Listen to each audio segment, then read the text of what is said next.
18 de janeiro. Hoje vamos ver como se calcula o dízimo corretamente. As pessoas que são assalariadas costumam ter dúvida com relação ao cálculo do dízimo. Sabemos que o dízimo é 10% da nossa renda. Mas aí ficamos em dúvida com relação, o cálculo é sobre a renda bruta ou a renda líquida? Porque a renda bruta é o que nós combinamos ganhar na empresa.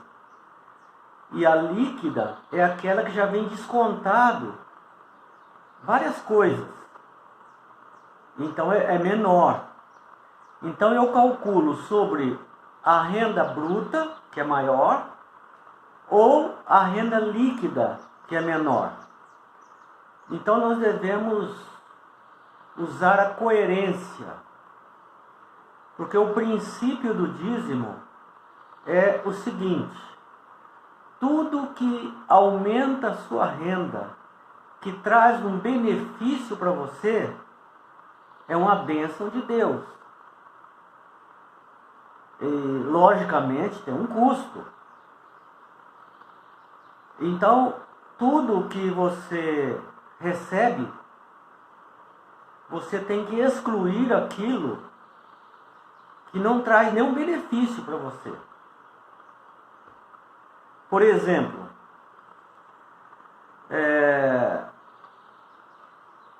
os impostos.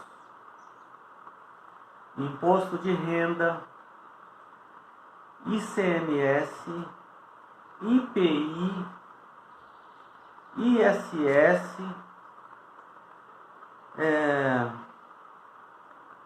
esses tipos de impostos devem ser... para que desconta esse imposto? Esses impostos redundam em algum benefício para nós? Esses impostos vão para o governo, para a prefeitura, para o governo federal, municipal, estadual. E ali eles distribuem para fazer estradas, para ajudar na educação, para ajudar no SUS, o qual todos nós, por exemplo, tomamos vacina de graça. Mas quem pagou isso aí? É aquele imposto que foi descontado de nós. Então ele trouxe um benefício para nós. E traz o benefício de várias coisas que às vezes a gente nem percebe. Então, essas coisas que trazem benefícios não devem ser diminuídos no cálculo.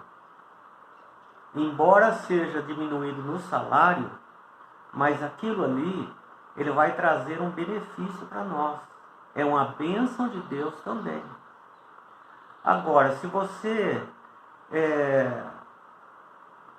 um microempresário,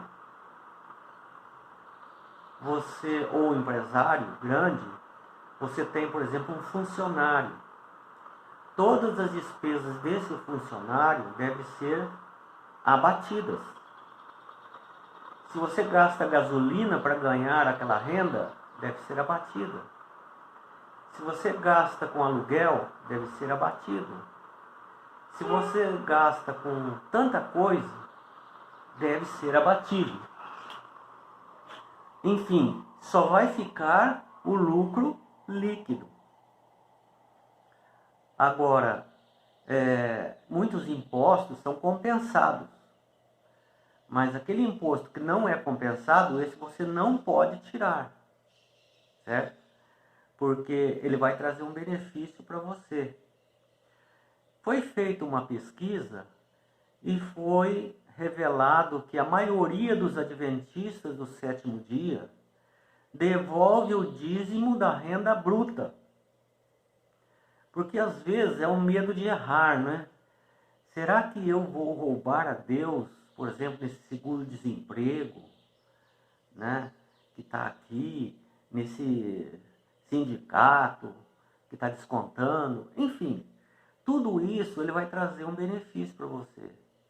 Então você tem que dizimar sobre ele também, tá certo?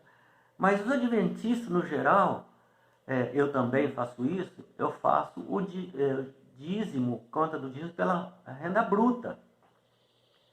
Porque antes sobrar do que faltar, né? Deus dá tanta bênção para nós, vou ficar assim com aquele miserê e vai ali, esse aqui eu vou tirar, esse aqui eu vou tirar, esse 10 cruzeiros eu vou tirar, esse 5 cruzeiros eu vou tirar, esse aqui. Eu não me sinto bem. Então eu já faço da renda bruta. Agora, se é um microempresário que tem despesas com gasolina, com manutenção das máquinas, aluguel, funcionário, então você tem que fazer o seu balanço e chegar no lucro líquido, né? Antes dos impostos. Lucro líquido antes dos impostos. Então,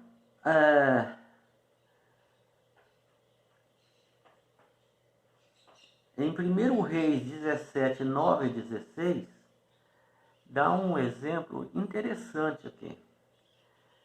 Fala de Elias, o grande profeta Elias, que estava numa situação ali onde houve uma fome geral ali na região e ficou sem chover 3 anos e meio.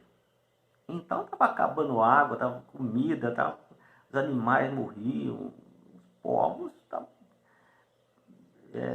uma situação muito terrível. E Elias orou a Deus pedindo que desse alimento para eles, né? Como que eu faço para ter alimento? Não estou tendo alimento para comer. Ele falou, olha, eu já avisei uma viúva lá de Serepta. É um lugar longe, que é fora do território de Canaã.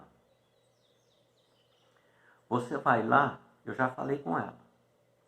Eu falei que vem aí um profeta e vai pedir água e comida, alimento para você. Certo? Só falou isso para a viúva. E a viúva, então, ficou ali na expectativa. E Deus fala, então, para Elias, Elias, eu já avisei a viúva lá que você vai lá. Vai lá e pede água e pede comida. Independente da situação, vai lá, pede água e comida. Ok? Então vai. Então o profeta foi. Chegando lá, ele viu uma senhora muito magra, já com aspecto velho, de sofrimento, pessoa que passa necessidade, estava catando uns gravetos fora dos muros da cidade.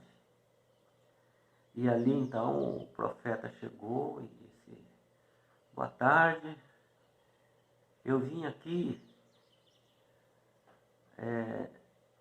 pedir à senhora que me desse um pouco de água para beber. Também estava faltando água em todo lugar, né? E a hora que ela virou as costas para ir buscar um pouco de água para ele disse, olha, eu quero também que a senhora faça um pão para mim, eu estou com fome. Foi a hora então que ela disse, olha, eu estou pegando esses gravetos aqui, eu tenho um restinho de comida, de farinha ali, eu vou misturar a água com a farinha, vou fazer um pequeno pão para mim e um pequeno pão para o meu filho. Nós vamos comer esse pão, não tem mais nada, e vamos morrer. Vamos morrer, não tem o que fazer mais. Agora, o senhor está me pedindo para fazer um pão para o senhor? Nós não temos como fazer. Só temos esse pouquinho pouquinho de farinha e um pouquinho de azeite. E aí então o profeta diz assim: não temas, senhora, não tenha medo. Faça para mim primeiro um pão. Depois você vai fazer para você e para o seu filho. Porque a tua farinha não vai acabar. E teu azeite também não vai acabar.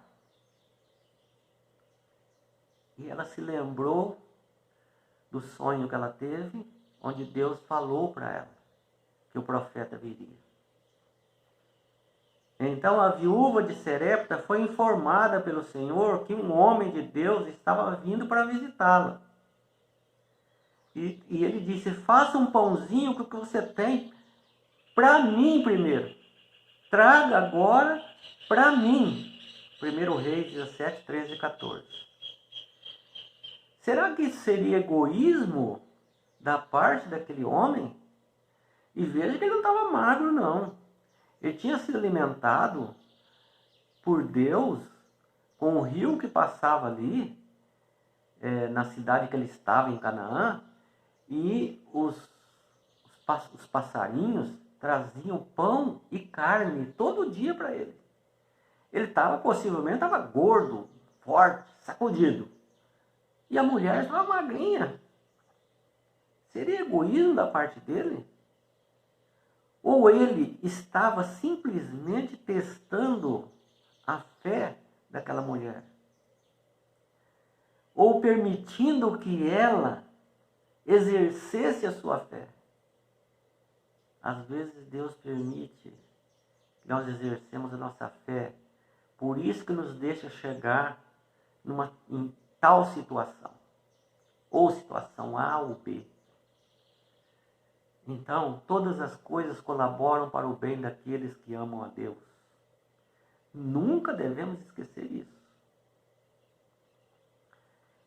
Então, a resposta parece óbvia, né? Cada um tem de decidir suas próprias contribuições, sendo deixado na liberdade de dar segundo se propôs no seu coração.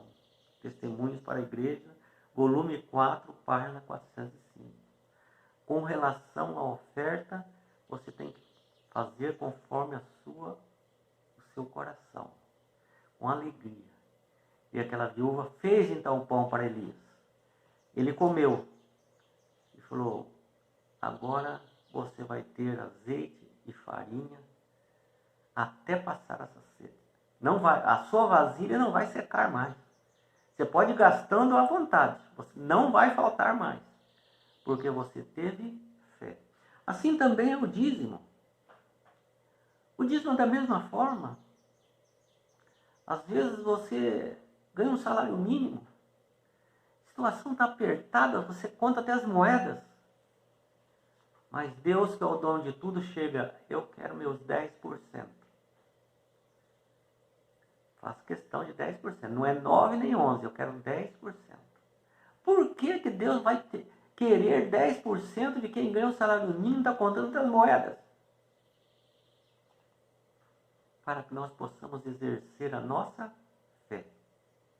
Deus quer conhecer nossa fé? Não, Ele já conhece. Ele quer que nós conhecemos a nossa fé. Porque nós pensamos às vezes que conhecemos. E a resposta ao dízimo é uma resposta do tamanho da nossa fé. Deus nos abençoe.